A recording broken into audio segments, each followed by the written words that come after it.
La Isla de las Muñecas, a haunting tale of mystery and fear. The air was thick with humidity, the kind that clings to your skin and seeps into your lungs.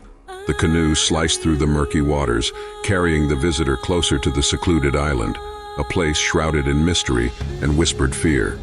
The only sound was the rhythmic slap of water against the boat, but as the shoreline came into view, something else began to emerge, a macabre spectacle that would chill even the most hardened traveler.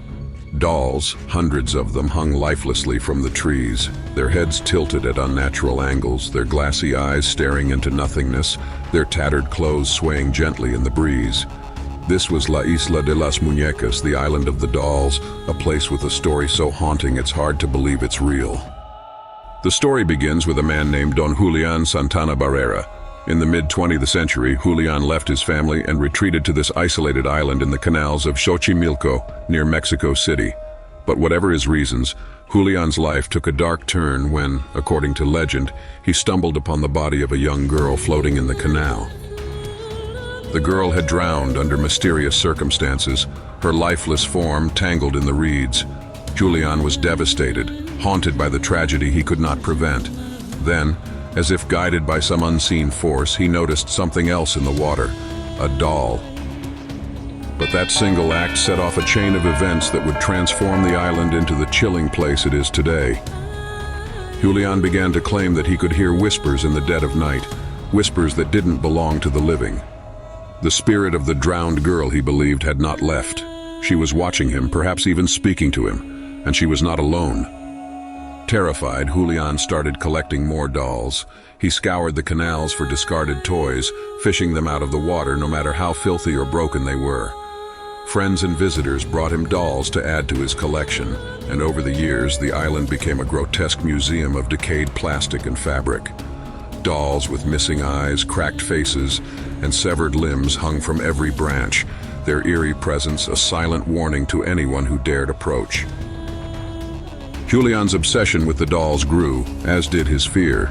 He was convinced that the dolls were inhabited by spirits, not just of the drowned girl, but of other lost souls as well. Some say he spoke to them as if they were alive, asking for their protection. As unsettling as this tale is, it doesn't end there. Decades later, in 2001, Don Julián was found dead in the same canal where he had discovered the girl's body so many years before. He had told his nephew the day before that he felt the girl's spirit calling to him, beckoning him into the water. Some believe it was a tragic coincidence. Others are convinced it was the spirits taking him just as they had taken the girl. To this day, La Isla de las Muñecas remains one of the most infamous destinations in the world. Tourists brave enough to visit report an overwhelming sense of unease, as if the dolls are watching them. Some claim to hear faint whispers or laughter that seems to come from nowhere. Others have seen the dolls' eyes move, or their heads shift ever so slightly, as if acknowledging the living. And then there's the mystery of the dolls themselves. Over time, the elements have taken their toll. Many are missing limbs, their faces are blackened by mold, and their hair hangs in matted clumps. Yet for some reason, the locals believe these disfigured toys hold a kind of power. They say that as long as the dolls remain, the spirits will stay confined to the island.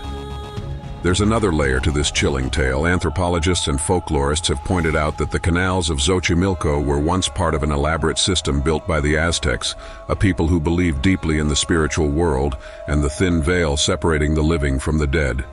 Could the island's haunting be a remnant of those ancient beliefs? Or is it something more sinister, tied to the tragedy of one little girl and the man who devoted his life, and perhaps his sanity, to her memory? La Isla de las Muñecas is not just a place, it's an experience, one that stays with you long after you leave.